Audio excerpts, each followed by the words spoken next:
Hello students, good morning. Welcome to MCPS online classes. आज बेटा हम पढ़ेंगे चैप्टर नंबर 5 मिठाई वाला का दूसरा भाग। मैंने आधा ही पढ़ाया था ना बेटा, तो अब उसके आगे से अपन शुरू करेंगे। 6 महीने बाद नगर भर में 2-4 दिनों से एक मुरली वाले के आने का समाचार फैल गया। लोग कहने लगे, भाई वाह, मुरली बजाने में वह एक ही उस्ताद है। अब देखो 6 महीने अभी घटना घट गई, उसके 6 महीने बाद एक मुरली वाला है। पहले खिलौने वाला था, अब मुरली वाला। लोग कहते भाई मुरली वाला आया है, एक उस्ताद है मुरली बजाने में, मतलब बहुत एक्सपर्ट है, बहुत अच्छी मुरली बजाता है। मुरली बजाकर गाना सुनाकर वह मुरली बेचता भी है। अब वो कह रहे हैं कि वो गाना भी सुनाता है, मुरली भी बजाता है और बेचता भी है। सो भी 2-2 पैसे में, और वो भी 2-2 पैसे में। भला इसमें उसे क्या मिलता होगा, मेहनत भी तो ना आती होगी। अब सब जनों ने बोला कि 2 पैसे में ही बेचता है, तो इतनी सस्ती उसके तो है ना, मतलब वो इतना घूमता भी है, उसकी मेहनत भी नहीं मिलती होगी इतनी। तो एक व्यक्ति ने पूछ लिया, कैसा है वह मुरली वाला। अब एक आदमी ने पूछा कि वो मुरली वाला कैसा है। मैंने तो उसे नहीं देखा, उत्तर मिला। अब किसी ने कहा कि मैंने उसे नहीं देखा, उम्र तो उसकी अभी अधिक न होगी। अब तो कह रहे हैं कि उम्र में तो इतना बड़ा नहीं है, वो कम ही है, यही 30-32 का होगा।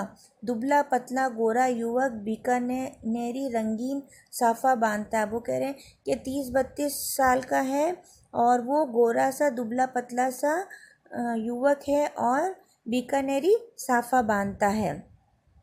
वही तो नहीं जो पहले खिलौने बेचा करता था। अब किसी ने कहा कि वो वही आदमी तो नहीं है जो पहले खिलौने बेचता था। क्या वह पहले खिलौने भी बेचा करता था? किसी ने पूछा, क्या पहले वो खिलौने बेचता था? हाँ, जो आकार प्रकार तुमने बतलाया उसी प्रकार का वह भी था।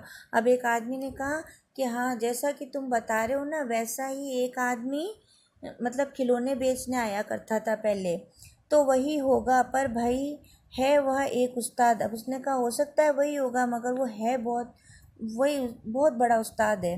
प्रतिदिन इसी प्रकार उस मुरली वाले की चर्चा होती। अब रोज प्रतिदिन मतलब रोज उस मुरली वाले की ही चर्चा होती। प्रतिदिन नगर की प्रत्येक गली में उसका मादक मृदुल स्वर सुनाई पड़ता। बच्चों को बहलाने वाला मुरली वाला। अब वो वही रोज का स्वर उसके घूमता, मतलब आवाज़ें आती के मृदुल मतलब मीठा सा स्वर गूंजता के मुरली वाला आया। रोहिणी ने भी मुरली वाले का यह स्वर सुना। अब रोहिणी जो थी ना, पहले उसने पूछा था बच्चों से कितने में लिया ये खिलौना, तो उसने सोचा था कितना सस्ता दिया, उसके भी कानों में यह आवाज़ आई। तुरंत ही उसे खिलौने वाले का स्मरण हो गया। अब उसी टाइम उसको खिलौने वाले की याद आ गई। उसने मन ही मन कहा, खिलौने वाला भी इसी तरह गा गा कर खिलौने बेचा करता था। अब उसके मन में ख्याल आया कि खिलौने वाला भी ऐसे गा गा कर खिलौने बेचता था। रोहिणी उठकर अपने पति विजय बाबू के पास गई। अब वो अपने पति विजय के पास में गई। जरा उस मुरली वाले को बुलाओ तो चुन्नू मुन्नू के लिए ले लूं। क्या पता यह फिर इधर आए ना आए, वह भी जान पड़ता है पार्क में खेलने निकल गए हैं। अब उसने अपने पति को कहा कि मुरली वाला आया है, इससे मैं मुरली ले लूं, और चुन्नू मुन्नू घर पे हैं नहीं, पार्क में गए हुए हैं, क्या पता बाद में ये आए या नहीं आए, क्योंकि पहले भी खिलौने बेच के गया था ना वो, तो 6 महीने बाद आया वापस से ये, तो उसको यही प्रतीत हुआ कि शायद वही है। तो उसने अपने पति से उसको बुलवाया। विजय बाबू एक समाचार पत्र पढ़ रहे थे। उसी तरह उसे लिए हुए वे दरवाजे पर आकर मुरली वाले से बोले, क्यों भाई, किस तरह देते हो मुरली? अब वो क्या कर रहे थे, समाचार पत्र अखबार पढ़ रहे थे। इसी तरह उन्होंने अखबार हाथ में लिया और दरवाजे पे जाके मुरली वाले को बुलाया और पूछा कि कैसे दे रहे हो। किसी की टोपी गली में गिर पड़ी। अब किसी की टोपी गली में गिर गई थी। किसी का जूता पार्क में ही छूट गया। अब किसी की गली में टोपी गिर गई, किसी का जूता गिर गया।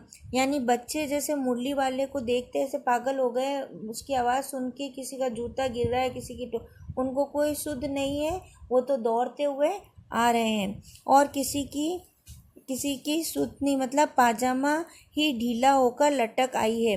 अब किसी का पाजामा ढीला हो गया मगर वो लोग दौड़ रहे हैं। इस तरह दौड़ते हाँफते हुए बच्चों का झुंड आ पहुंचा। एक स्वर से सब बोल उठे, अम्बी लेंदे मुल्ली और अम्बी लेंदे मुल्ली। मतलब तोतले बच्चे हैं, छोटे छोटे से बच्चे हैं, तो तोतले तोतले बोल रहे हैं कि हम भी लेंदे मुल्ली, यानी हम भी लेंगे, हम भी मुरली लेंगे। मुरली वाला हर्ष गदगद हो उठा। मुरली वाला मतलब मन ही मन बहुत खुश हुआ। बोला, सबको देंगे भैया, लेकिन ज़रा रुको ठहरो। अब उसने बच्चों से कहा कि मैं सबको मुरली दूंगा, मगर थोड़ा रुको ठहरो, थोड़ा एक एक को देने दो। अब वो कहने लगा कि एक एक को देने दो, अभी इतनी जल्दी हम कहीं लौट थोड़े ही जाएंगे। अब उसने कहा, इतनी जल्दी जल्दी दौड़ते हुए आ रहे हो, किसी को कोई सुध नहीं है, मैं कोई वापस थोड़ी चला जाऊंगा, सबको दे के ही जाऊंगा। बेचने तो आया ही है और है भी इस समय मेरे पास 1-2 नहीं, पूरी 57। अब वो कह रहा है कि मैं बेचने ही तो आया हूँ और मेरे पास 1-2 थोड़ी है, पूरी 57 है। हाँ बाबूजी, क्या पूछा था आपने, कितने में दी? अब उसने पूछा कि हाँ बाबूजी, आपने क्या पूछा, कितने में दी? तो वैसे 3-3 पैसे के हिसाब से है, पर आपको 2-2 पैसे में ही दे दूंगा। उसने कहा, वैसे तो ये 3-3 पैसे की है, मगर मैं आपको 2-2 पैसे में ही दे दूंगा। बेटा अब इसका नेक्स्ट पार्ट, थर्ड पार्ट हम बाद में पढ़ें, क्योंकि लेसन बहुत बड़ा है, तो हम आपको पार्ट्स में पढ़ा रहे हैं। तो अगली क्लास में आपका ये तीसरा भाग पढ़ाएंगे। Thank you.